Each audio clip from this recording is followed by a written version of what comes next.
আমাদের সমাজের কিছু মানুষের দ্বিমুখী আচরণ দেখলে সত্যিই অবাক হতে হয়। অদ্ভুত এক বৈপরীত্য নিয়ে তারা বেঁচে থাকেন। যে শাশুড়ি নিজের শাশুড়ির সাথে এক ছাদের নিচে থাকতে পারেননি, আলাদা সংসার চেয়েছেন, আজ তিনি বাড়ির নতুন বউকে যৌথ পরিবারের মহিমা আর সেবা করার গুরুত্ব নিয়ে নসিহত করেন। নিজের অতীত ভুলে যখন তিনি আদর্শ শাশুড়ির মুখোশ পরেন, তখন হাসি পাওয়াটাই স্বাভাবিক। সম্পর্কের মূল ভিত্তি হওয়া উচিত এমপ্যাথি বা সমানুভূতি। একজন শাশুড়িকে মনে রাখতে হবে তিনিও একসময় নতুন বউ ছিলেন এবং তার কি কি কষ্ট হয়েছিল। ঠিক তেমনি একজন ননদকে ভাবতে হবে তার নিজের শ্বশুর বাড়িতে তিনি কেমন ব্যবহার আশা করেন। আমি যা সহ্য করতে পারিনি তা অন্যকে সইতে বাধ্য করব না। একটি পরিবারকে সুন্দর রাখতে পারে। নিজের ক্ষেত্রে এক নিয়ম আর অন্যের ক্ষেত্রে নীতি সম্পর্ক নষ্টের মূল কারণ। পরিবারে একে অপরের প্রতি শ্রদ্ধা থাকা জরুরি। নতুন বউ মানেই সে কেবল কাজ করার যন্ত্র বা শাসনের পাত্রী নয়, সেও একজন মানুষ যার নিজস্ব আবেগ ও মতামত আছে। বাড়ির বড়দের কাজ হওয়া উচিত তাকে মানিয়ে নিতে সাহায্য করা, তার খুঁত ধরা বা তাকে ছোট করা নয়। একটি সুস্থ সম্পর্কে একে অপরের ব্যক্তিগত জীবনে হস্তক্ষেপ করার একটা সীমা থাকা উচিত।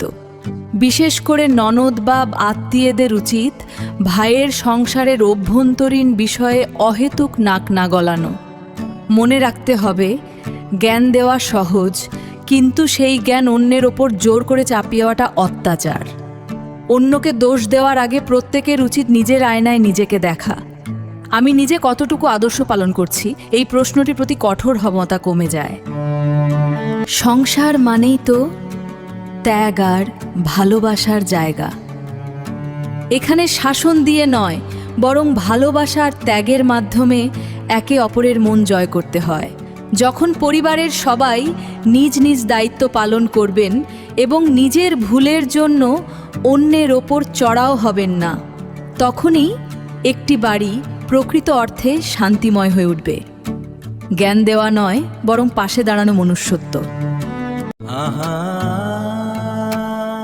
নিজের বেলায় যখন ইতিহাস অন্য, তখন উপদেশগুলো কেমন শোনায়। যে হাত বেঁধেছিল নিজেরই ডানা, সে আজ শেখায় কেমন করে উঠতে হয়। যে পথ এড়িয়ে গেছে চেনা ঠিকানা, সে আজ বাতলে দেয় সরল পথের নিশানা। আসলে যাদের কলসিতে নেই জল, তাদের আওয়াজই হয় বেশি চঞ্চল। খালি কলসি বাজে বেশি, এ তো জানা কথা, তবুও রোজ শুনি সেই কি ব্যর্থ বারতা।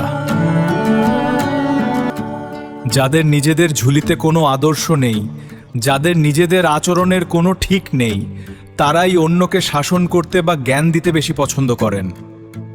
নিজের জীবনের ভুলগুলো সংশোধন না করে অন্যের ওপর শ্রেষ্ঠত্ব জাহির করাটা একটা ব্যাধিতে পরিণত হয়েছে। অন্যের ঘর ভাঙার বা অশান্তি তৈরির আগে এই মানুষগুলো যদি একবার আয়নায় নিজেদের চেহারা দেখতেন, তবে হয়তো পৃথিবীটা আরও কিছুটা সহজ হতো। জ্ঞান দেওয়া সহজ, কিন্তু সেই জ্ঞান নিজের জীবনে প্রয়োগ সত্য।